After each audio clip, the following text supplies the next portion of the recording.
கிறிஸ்து இயேசுவில் அன்புமிக்க அருமையான அன்னையின் பிள்ளைகளே, ஒரு மாதத்தில் நாம் புதிதாக காலடி எடுத்து வைக்கிறோம்.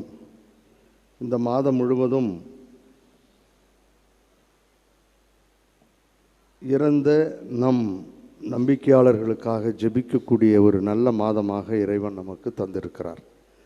ஆகவே இந்த மாதம் முழுவதும் நம்மிலே உறவிலே இருந்தவர்கள் அனைவரையும் நினைத்து அவர்களுக்காக அன்னையினுடைய திருப்பீடத்திலிருந்து நாம் ஜெபிக்க ஆரம்பிப்போம்.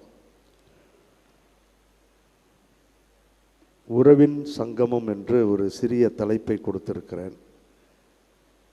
தொடக்க நூல் 2வது அதிகாரம் 7வது வசனத்தில் நாம் இவ்வாறு பார்க்கிறோம். மனிதனை படைத்து தனது உயிர் மூச்சை அவனுக்கு கொடுத்தார். ஆகவே உறவு ஆரம்பமானது, இறை மனித உறவு ஆரம்பமானது. இந்த உறவு தொடர்ந்தது.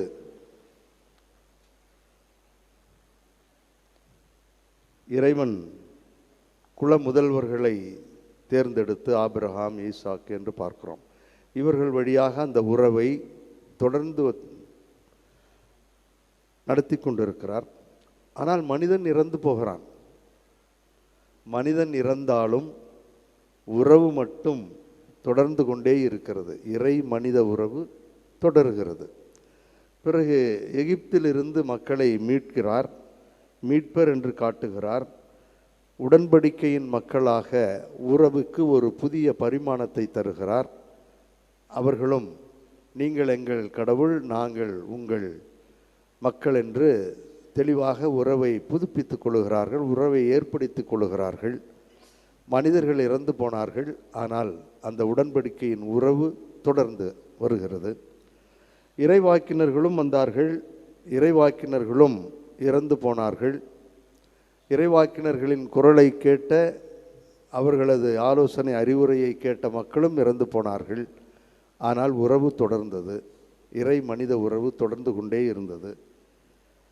ஓசேயா இறைவாக்கினருடைய காலத்திலே உறவு இன்னும் சிறப்பாக சொல்லப்படுகிறது. நான் உங்களுடைய கடவுள் என்று மோசேயிடம் சொன்ன அதே கடவுள் இப்பொழுது ஒரு கணவனைப் போல ஒரு திருமண உறவுக்குள்ளே அவர்கள் வாழ்வதை நாம் பார்க்கிறோம். இறைவன் கணவராகவும் அந்த இஸ்ராயல் மக்கள் மனைவியை போன்றும் வாழக்கூடிய ஒரு புதிய நெருக்கமான உறவை நாம் பார்க்கிறோம்.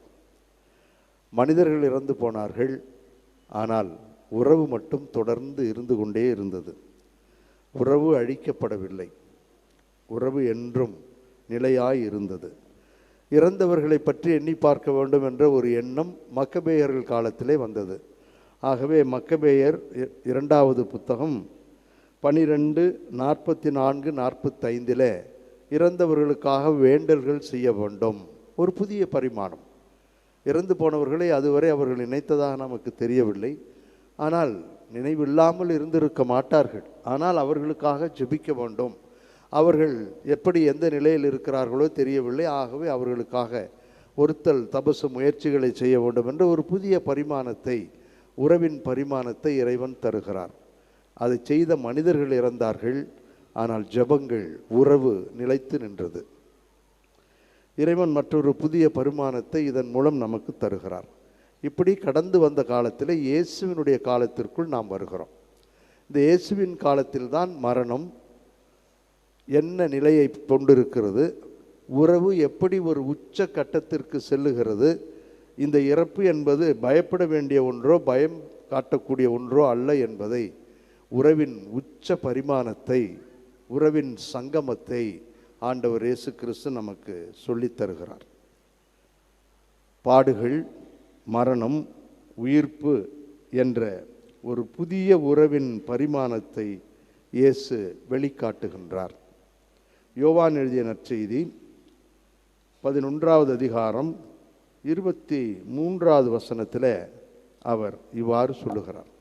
யோவான் 11:25-26 வசனங்களில் லாசர் இறந்த பிற்பாடு அவருடைய சகோதரியோடு இயேசு உரையாடுகிறார். அந்த உரையாடலின் ஒரு பகுதி தான் இது. இயேசு அவரிடம், மார்த்தாவிடம், உயிர்த்தெழுதலும் வாழ்வும் நானே. என்னிடம் நம்பிக்கை கொள்பவர் இறப்பினும் வாழ்வார். உயிரோடு இருக்கும்போதே என்னிடம் நம்பிக்கை கொள்ளும் எவரும் என்றுமே சாகார். இதை நீ நம்புகிறாயா என்று கேட்க, அவரும் சரி, ஆம், நீர்தான் மெசியா என்று நம்புகிறேன். ஆக இருக்கின்ற பொழுதே இறந்து விட்டாலும் கூட நாம் எப்படி உறவு கொண்டு வாழ முடியும் என்பதை இறைமகன் இயேசு கிறிஸ்து ஒரு புதிய கோணத்திலே நமக்கு சொல்லித் தருகிறார். இதுதான் அவருடைய பாடுகள், மரணம், உயிர்ப்பு.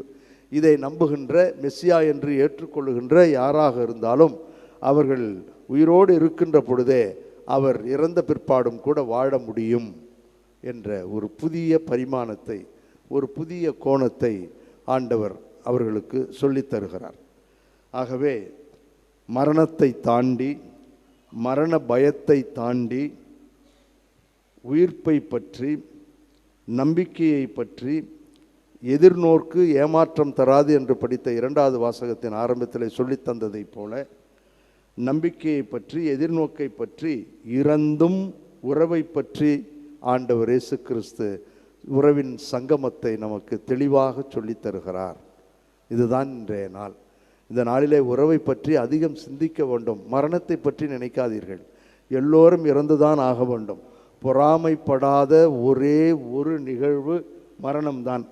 மற்றவர்களிடம் இருப்பதை பார்த்து நாம் பொறாமைப்பட முடியும். அயோக்கியத்தனம் பண்ணுறான் பாரு, எப்படி இருக்கான்னு, நல்லா இருக்கான், ஆண்டவன் அவனுக்கு ஒரு சாவை கொடுக்க மாட்டேங்கிறாரு என்றெல்லாம் நாம் பொறாமைப்படக்கூடும். அந்த பொண்ணு இன்னும் ஒன்றுமே இல்லானா மினுக்கிக்கிட்டு போகிறான், என்னத்தை மினுக்கிக்கிட்டு போகிறான்னு தெரியல என்று மற்றவைகளை பற்றி, அழகை பற்றி, நம்மிடம் இருக்கக்கூடிய பொருட்களை பற்றி, நம்மிடம் இல்லாத அல்லது தேவையில்லாதவைகளை பற்றிலாம் நாம் பொறாமைப்பட முடியும். ஆனால் எவரும் அவன் செத்துட்டான் நானும் செத்து போகிறேன் என்று சொல்வது இல்லை. பொறாமைப்படாத நம் வாழ்க்கையில் இருக்கக்கூடிய ஒன்றே ஒன்று இறப்பு மட்டும்தான், மரணம் மட்டும்தான். அது யாராக இருந்தாலும் சரி. ஷேக்ஸ்பியர் சொல்லுவார், டெத் லெவலர். எல்லோரும், ஆண்டி முதல் அரசன் வரை அனைவரையும் ஒன்றுபடுத்துவது இந்த நிலம்தான், இந்த சாவுதான், இந்த மரணம்தான். ஆகவே இது ஒரு யூனிவர்சல் ட்ரூத். பிறந்தவர்கள் இறந்துதான் ஆக வேண்டும். எப்படி இறக்கிறோம், எங்கு இறக்கிறோம், என்று இறக்கிறோம் என்பதுதான் தெரியாத ஒழிய இறந்துதான் ஆக வேண்டும். இந்த திருப்பலியை நிறைவேற்றி கொண்டு இருக்கின்ற நான், மரணத்தை பற்றி பேசுகின்ற நான், உயிர்ப்பை பற்றி, வெற்றியை பற்றி சொல்லுகின்ற நானும் ஒரு நாள் இறப்பேன் என்பது எனக்கு நன்றாக தெரியும். இன்னும் மூடு மந்திரம் அல்ல. மந்திரிக்கின்ற எனக்கு நன்றாக தெரியும், நானும் ஒரு நாள் இறக்கத்தான் போகிறேன் என்பது எனக்கு நன்றாக தெரியும். ஆனால் அதுவரை என்னுடைய நிலை, என்னுடைய கோட்பாடுகள் எப்படி இருக்க வேண்டும்? உறவை பலப்படுத்தியதாக இருக்க வேண்டும். உறவிலே வாழக்கூடிய ஒரு அன்பு நிலையிலே இருக்கக்கூடியதாக இருக்க வேண்டும். அதைத்தான் முதல் வாசகம் நமக்கு தெளிவாக எடுத்து சொன்னது. அப்படிப்பட்ட அந்த உறவில் வாழ வேண்டும், அப்படிப்பட்ட அன்பில் வாழ வேண்டும். ஆண்டவர் இயேசு கொடுத்த நம்பிக்கையில், எதிர்நோக்கில் வாழ வேண்டும், வெற்றியில் வாழ வேண்டும் என்பதுதான் இன்று நமக்கு தரப்படுகின்ற சிந்தனை. காலியான கல்லறை நமக்கு சொல்லித் தருவதெல்லாம் இதுதான். ஆண்டவருடைய காலியான கல்லறை நமக்கு சொல்லுகின்ற பாடம் வெற்றி, எதிர்நோக்கு. அவரை நம்பியவர்கள் உயிர் வாழ்வார்கள், வெற்றியின் வாகை சூடுவார்கள் என்பதைத்தான் நமக்கு ஆண்டவர் இந்த நாளிலே சொல்லுகிறார். மரணத்தை விட உயிர்ப்பை, உறவை, உறவின் சங்கமத்தை எப்படி நாம் கொண்டாட வேண்டும் என்பதுதான் இந்த நாளிலே மையக்கருத்தாக நமக்கு அமைகிறது. ஆகவே இந்த மரணத்தை கடந்து உயிர்ப்பை பற்றி நாம் சிந்திக்க வேண்டும். இன்று நமது உறவின் சங்கமத்தை நினைவு கூறுகின்ற ஒரு நாள். அதாவது மீண்டும் நாம் இறைவனிடமே செல்லப் போகிறோம், மீண்டும் இறைவனிடமே ஐக்கியமாக போகிறோம். அன்று நாசியிலே ஊதி உயிரை தந்த ஆண்டவரிடம்தான் மீண்டும் நாம் ஒரு புதிய வாழ்வை பெறப்போகிறோம் என்பதை நமக்கு நினைவூட்டுகின்ற ஒரு அருமையான நாள் இந்த நாள். இதைத்தான் முதல் வாசகம் நமக்கு தெளிவாக, நீதிமான்களின் ஆன்மாக்கள் கடவுளின் கையில் உள்ளன என்று சொல்லுகிறது. நீதிமான்கள் என்பவர்கள் யார்? 2வது வாசகத்தில் சொல்லப்பட்ட ஒளியின் வழியில் பிறந்த, ஆவியின் வழியில் பிறந்த அருள் பெற்றவர்கள் யார்? இன்று ஆண்டவர் சொல்வதைப் போல, நான் உங்களுக்கெல்லாம் செய்கிறேன் என்ற நற்செய்தியிலே யோவான் 6வது அதிகாரத்தில் சொன்னதைப் போல, அவரிடம் நம்பிக்கை கொண்டு வாழக்கூடியவர்கள் யார்? இவர்கள்தான் இன்று நம்முடைய சிந்தனையில் வர வேண்டியவர்கள். இவர்கள் யார் என்றால், தங்கள் உறவை பலப்படுத்தியவர்கள். தங்கள் உறவை, அது எந்த நிலையாக இருந்தாலும் சரி, கணவன் மனைவி மாமா மச்சான் எதில் இருந்தாலும் சரி, எந்த உறவில் இருந்தாலும் சரி, அந்த உறவை மதித்தவர்கள், அந்த உறவை போற்றியவர்கள், அந்த உறவிலே வாழ வேண்டும் என்று ஆசைப்பட்டவர்கள், அந்த உறவு உண்மையான உறவாக இருக்க வேண்டும் என்று ஏங்கியவர்கள், எண்ணியவர்கள், போற்றியவர்கள். எனவே உண்மையோடு வாழ வேண்டும் என்று நினைத்தவர்கள் நீதிமான்கள். இதை மிக அழகாக புனித மத்தேயு எழுதிய நற்செய்தியிலே, மத்தேயு மலைப்பொழிவிலே 1-8 வரை உள்ள வசனங்களிலே பேறு பெற்றவர் என்று சொல்லுகிறார். நீங்கள் அதில் ஆங்காங்கே 2-3 மட்டும் நான் படிக்கிறேன். அதில் அவர் என்ன சொல்லுகிறார் என்று பாருங்கள். ஏழையரின் உள்ளத்தோர் பேறு பெற்றோர், ஏனெனில் விண்ணரசு அவர்களுக்கு உரியது. உறவை பற்றி தான் இருக்கு. ஏழை, அந்த ஏழைக்காக நான் ஏதாவது செய்கிறேன், அந்த உறவு. 6வது வசனத்தை படிக்கிறேன். நீதியை நிலைநாட்டும் வேட்கை கொண்டோர் பேறு பெற்றோர், ஏனெனில் அவர்கள் நிறைவு பெறுவர். நீதி எங்கேயும் தொங்கிட்டு இருக்கல, அதை செய்ய வேண்டும், அதை உணர வேண்டும், அதை அறிய வேண்டும், உண்மையோடு வாழ வேண்டும். அதுதான் உறவு. அதே போன்று மீண்டும் நாம் பார்க்கிறோம் 8வது வசனத்தில், தூய்மையான உள்ளத்தோர் பேறு பெற்றோர், ஏனெனில் அவர்கள் கடவுளை காண்பர். உறவு உள்ளொன்றும் புறமொன்றும் வைத்து பேசாத நிலை, அடிநாக்கிலே நஞ்சும் நுனிநாக்கிலே அமுதமும் வைத்து ஊரையும் உலகையும் அருகில் இருப்பவரும், ஏன் நம்முடைய கணவரையும் மனைவியுமே ஏமாற்றுகின்ற ஒரு வித்தை. இந்த தவறான உறவை மாற்றி அவர்களோடு உண்மையிலே உள்ளார்ந்த உறவை அவர் இங்கு சொல்லுகிறார். அப்படி உள்ளார்ந்த உறவோடு வாழ்பவர்கள் தூய்மையானவர்கள், கடவுளாக உண்மையில் கடவுளை காண்பார்கள் என்று சொல்லுகிறார். ஆகவே இந்த பேறு பெற்றவர்கள் என்று ஆண்டவர் சொல்லுகின்ற அத்தனையும் உறவை மையப்படுத்தியதுதான். நாம் எப்படி வாழ வேண்டும், எங்கு இருக்க வேண்டும், எந்த மாதிரியான நம்முடைய உறவுகள் இருக்க வேண்டும் என்பதை சொல்லுகின்ற ஒரு அருமையான நாள். அந்த நாளை நினைத்து பார்ப்பது தான் ஆண்டவர் நமக்கு தந்திருக்கின்ற மிகப்பெரிய கொடை. இறைவன் கொடுத்த மிகப்பெரிய கொடை மரணம். எல்லோரும் பிறந்தவர்கள் எல்லோரும் உயிர் வாழ்கிறார்கள் என்றால் எப்படி இருக்கும் என்று யோசித்து பாருங்கள். மரணம் என்பது ஒரு அருள். ஆகவே அந்த அருளை இன்று நாம் நினைத்து பார்த்து அதையும் கடந்து அந்த உறவிலே வாழ்வதற்கு தேவையானவற்றை பார்ப்போம். உறவின் சங்கமத்தையே நான் சொன்ன இந்த பேறு பெற்றோர் என்பது கூறுகிறது. இப்படி வாழ முடியுமா என்றால் வாழ முடியும், வாழ வேண்டும்.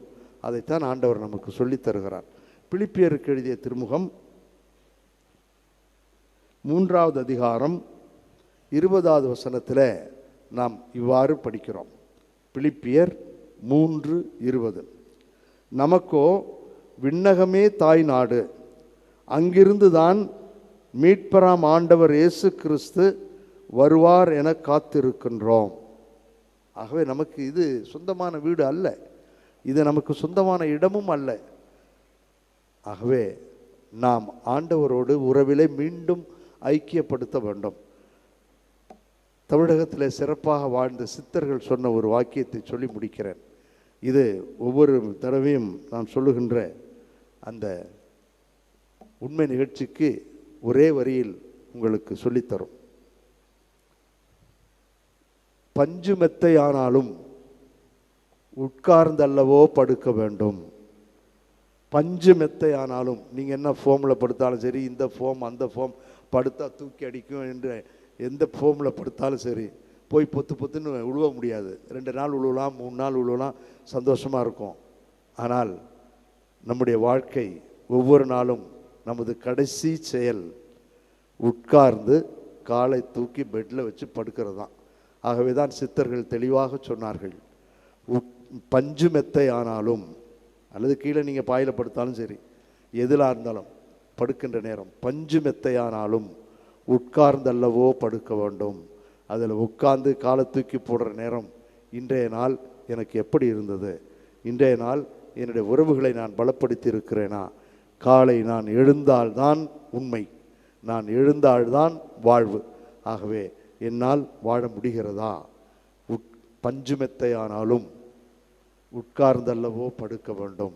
அந்த உட்கார்கின்ற அந்த ஒரு 10 செகண்ட் அந்த நாளை அலசி பாருங்கள், ஆண்டவர் அருளாசீர் பொழிவார். இப்படி அலசி பார்க்காத மனிதர்கள் நிறைய இருப்பதால் தான் நமது உறவுகள் பலவீனப்பட்டு போகிறது, நமது உறவுகள் ஒன்றுமில்லாமல் போகிறது, நமது மன்னிப்பை நினைத்து பார்க்க கூட முடியாததாக நாம் வாழுகிறோம்.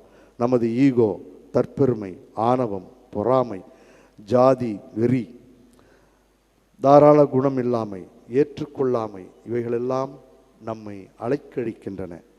பெருகும் அநாத இல்லங்கள், முதியோர் இல்லங்கள், மன முறிவுகள், பரிதாபச் சாவுகள், தற்கொலைகள், நடுத்தெருவில் நிற்கும் பெற்றெடுத்த குழந்தைகள், இவைகளெல்லாம் உறவை பாழ்படுத்தும் ஏராளமான காரணிகள். எண்ணி பாருங்கள். மீண்டும் சொல்லி முடிக்கிறேன். பஞ்சுமெத்தையானாலும் உட்கார்ந்தல்லவோ படுக்க வேண்டும். இல்லறம், துறவரம், தனியறம் எல்லாவற்றுக்கும் இந்த சூத்திரம் பொருந்தும். ஒரே ஒரு முறை வாழப்போகின்ற இந்த வாழ்வு, கருவறை டு கல்லறை, வூம் டு டூம், ஒரே ஒரு முறை நடக்கப் போகின்ற இந்த வாழ்வு சிறப்பான வாழ்வாக, ரம்மியமான வாழ்வாக, ஒற்றுமை மிகுந்த வாழ்வாக, உறவுகளின் சங்கமத்தில் மனிதரோடும் இறைவனோடும் இறை மனித உறவின் சங்கமத்தில் வாழ வேண்டும், வளர வேண்டும் என்பதற்காக திருவெளிப்பாடு ஆகமம் புத்தகம் 14வது அதிகாரம் 13வது வசனத்தை படித்து முடிக்கிறேன். திருவெளிப்பாடு 14:13. பின்பு விண்ணகத்திலிருந்து ஒரு குரலை கேட்டேன். இது முதல் ஆண்டவரோடு இணைந்த நிலையில் இறப்போர் பேறு பெற்றோர் என எழுது என்று அது ஒலித்தது. என்னுடைய வார்த்தைகள் அல்ல, வேதத்திலிருந்து தான் நான் படிக்கிறேன்.